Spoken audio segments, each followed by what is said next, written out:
Hai teman-teman, kali ini kita akan menyimak sejarah rempah di Kepulauan Banda yang terletak di Provinsi Maluku. Rempah-rempah yang tumbuh dan ditanam di Nusantara selama berabad-abad silam telah menjadi daya tarik bagi bangsa-bangsa asing untuk datang. Salah satu wilayah penghasil rempah terbesar di timur Indonesia adalah Kepulauan Banda. Kepulauan Banda adalah wilayah penghasil buah pala terbesar dan terbaik di dunia. Sejak abad ke-13, pala telah dibudidayakan oleh masyarakat Banda. Kemajuan perkembangan perdagangan pala pada abad ke-15 membuat Banda semakin ramai dikunjungi oleh orang-orang asing dan perlahan menguatkan Banda sebagai pelabuhan rempah yang ramai.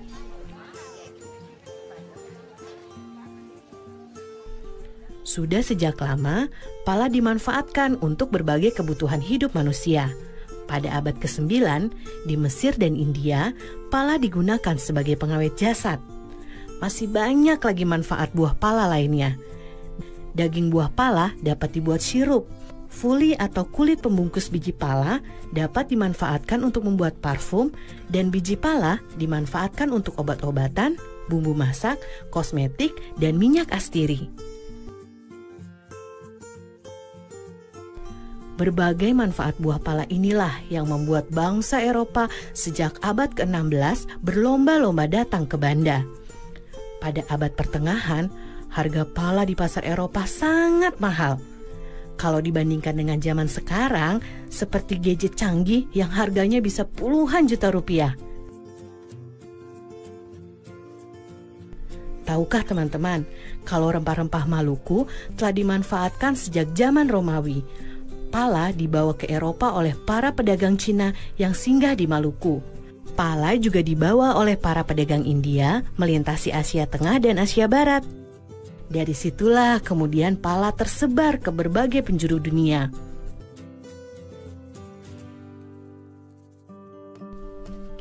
Selama puluhan tahun, bangsa Eropa berlayar mengelilingi dunia mencari sumber rempah-rempah. Bangsa Portugis menjadi yang pertama kali mendarat di Banda pada tahun 1512. Kedatangan bangsa Portugis kemudian disusul oleh kedatangan bangsa Belanda pada tahun 1599. Inggris pun tak mau kalah. Mereka menyusul Belanda datang ke Banda pada tahun 1601. Persaingan Belanda dan Inggris memperebutkan pala di Banda akhirnya membuat Portugis tersisih. Melalui Serikat Dagang VOC, Belanda menjalankan taktik yang kejam untuk menguasai perdagangan pala. Belanda bahkan tak segan menggunakan berbagai cara, termasuk menyingkirkan para pemimpin desa atau yang dikenal dengan orang kaya. Kedatangan bangsa Eropa yang ingin menguasai perdagangan pala membuat masyarakat Banda menderita. Kejayaan pala sebagai rempah-rempah yang dicari oleh masyarakat dunia justru membuat masyarakat Banda perlahan terpinggirkan.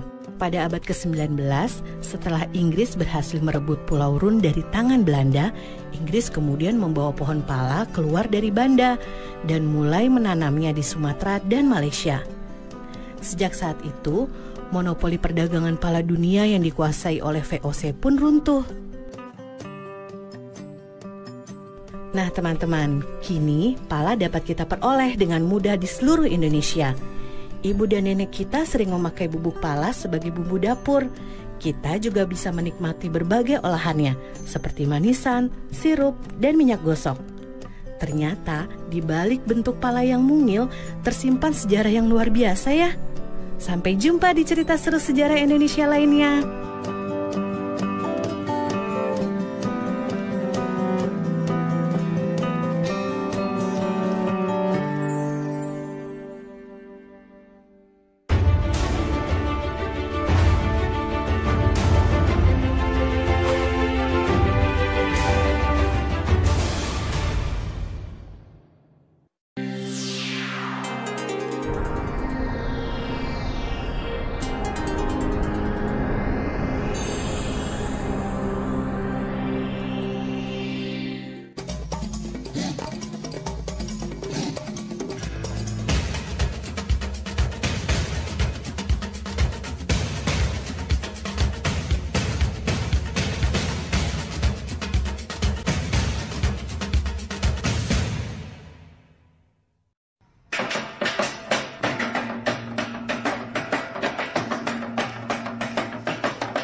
Halo Sobat Pelangi, berjumpa kembali dalam program kesayangan kita, Pelangi Nusantara.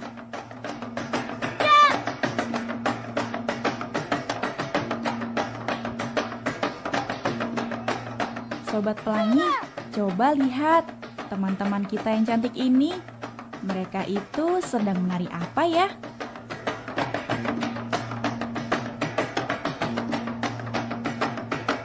Oh, tari soya-soya.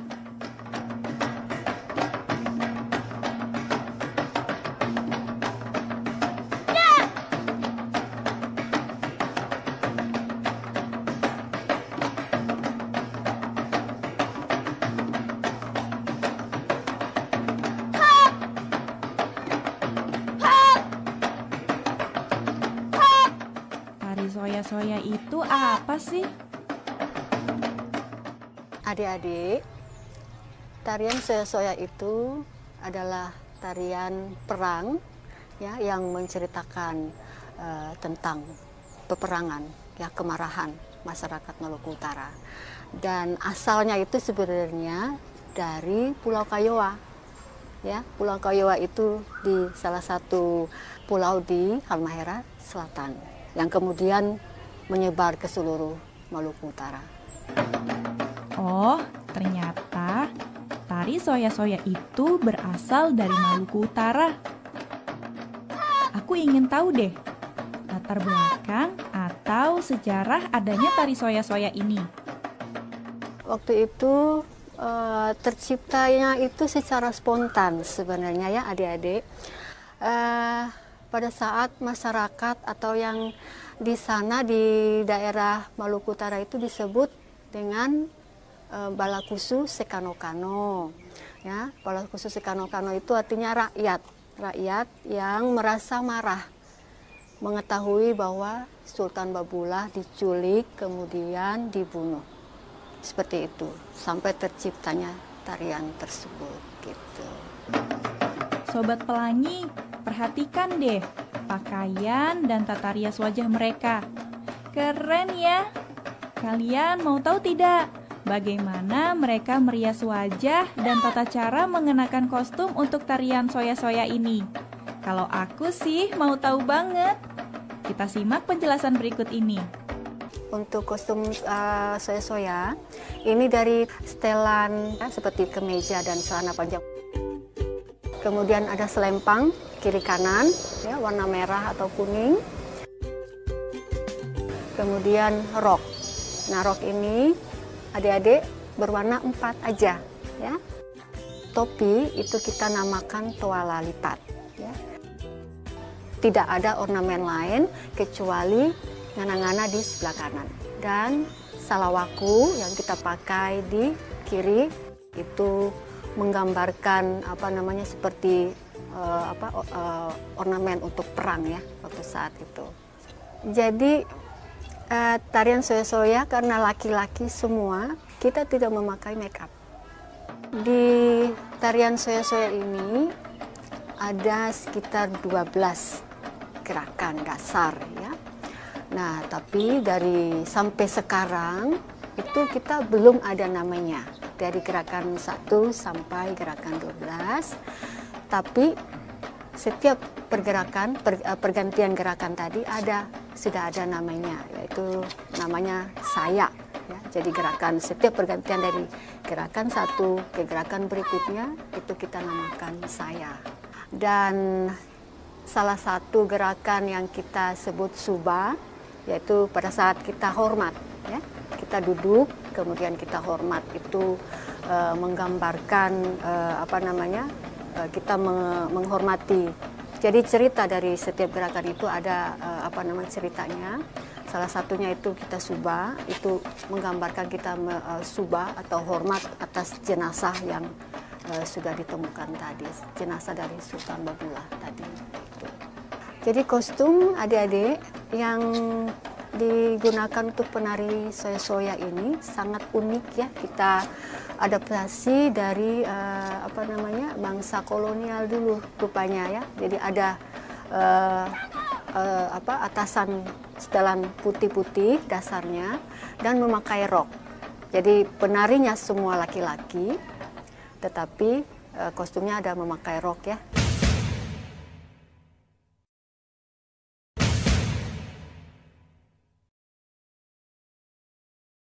Sobat Pelangi, tadi kita sudah menyaksikan tata cara menggunakan kostum. Bagaimana kalau sekarang kita mempelajari gerakannya? Setuju? Simak yang berikut ini ya.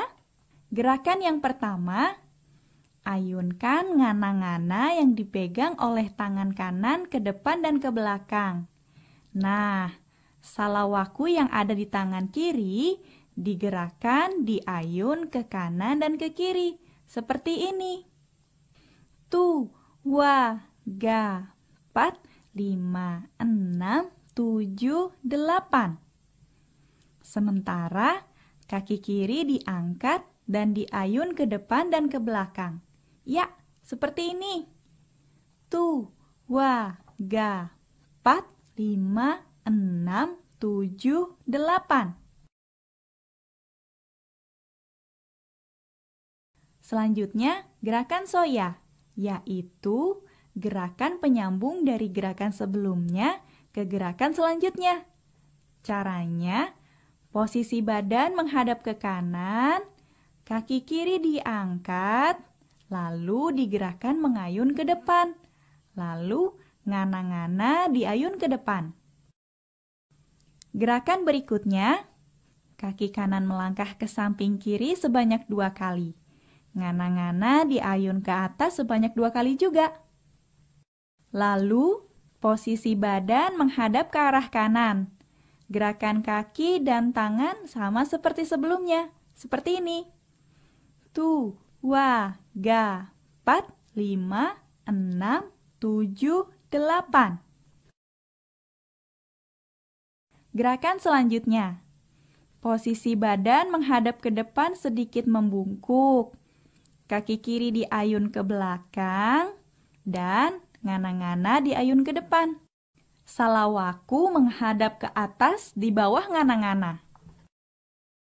Lalu ganti kaki kanan yang digerakkan ke belakang. Ngana-ngana diayun di atas salawaku. Lalu salawaku diputar menghadap ke bawah. Seperti ini. Gerakan selanjutnya. Posisi badan menghadap ke depan, kaki kanan menyilang ke kiri, ganti, kaki kiri menyilang ke kanan, ngana-ngana diayun 1 kali, maju ke depan dengan kaki menyilang sebanyak 3 kali hitungan. Lalu, hitungan keempat, posisi jongkok dengan kedua tangan menyilang, ngana-ngana di atas, salawaku di bawah. Kita ulang. Tu, 2, 3, 4, 5, 6, 7, 8. Lalu, ngana-ngana diayun ke depan sebanyak 4 kali ke belakang. Seperti ini. Selanjutnya, dalam 4 kali hitungan, ngana-ngana diayun ke depan sambil berdiri perlahan-lahan. Lalu, posisi badan miring ke kanan sambil mengayunkan ngana-ngana ke arah belakang sebanyak 4 kali. Gerakan selanjutnya.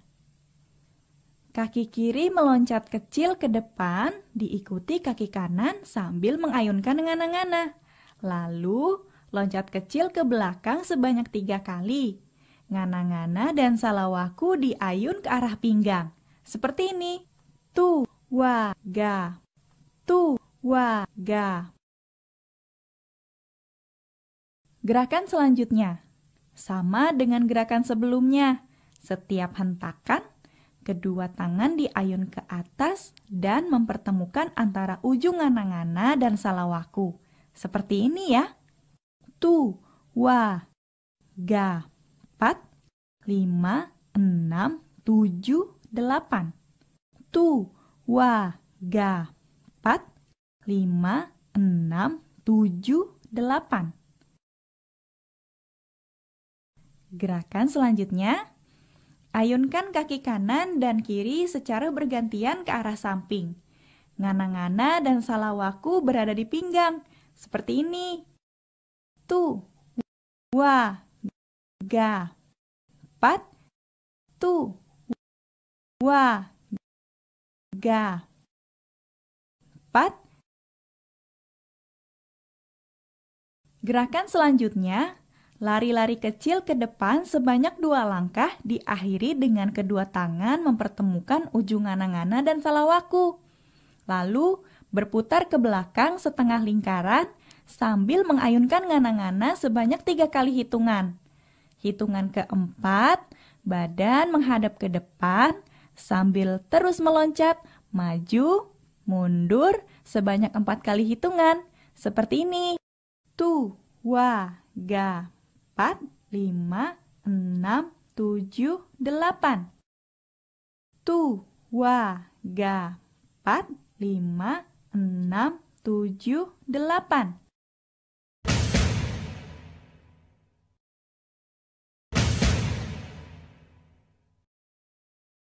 Gerakan selanjutnya. Maju ke depan 2 langkah, ngana-ngana diayunkan ke tengah atas salawaku, lalu berputar ke belakang sambil mengayunkan ngana-ngana ke samping atas.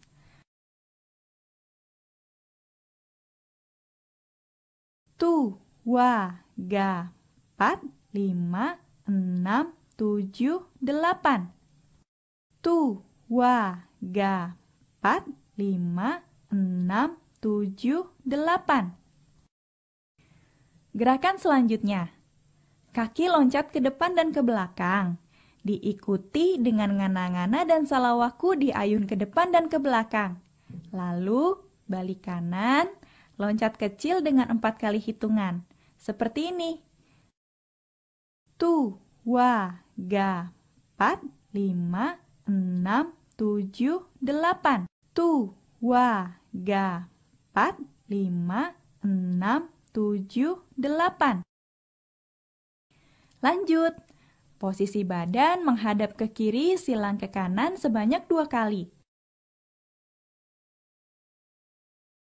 Kaki kanan silang ke kiri sebanyak 2 kali sambil mengayunkan ngana-ngana. Seperti ini. Tu, wa, ga. 4, 5, 6, 7, 8.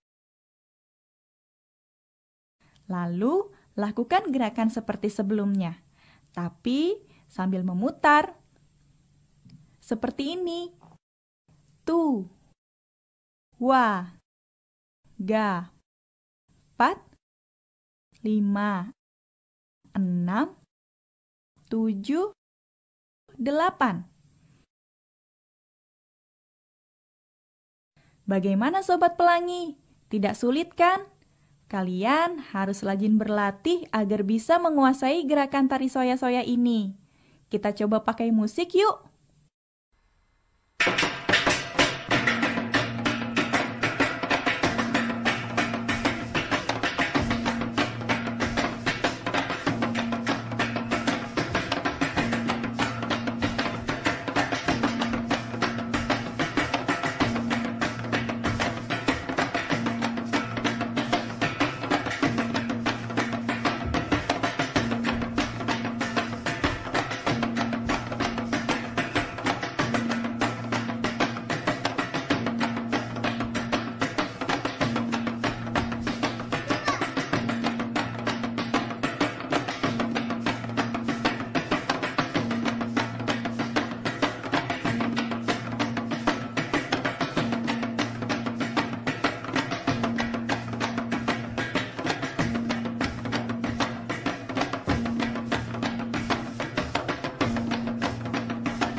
Nah, Sobat Pelangi, demikian program Pelangi Nusantara kali ini. Sampai jumpa di episode selanjutnya.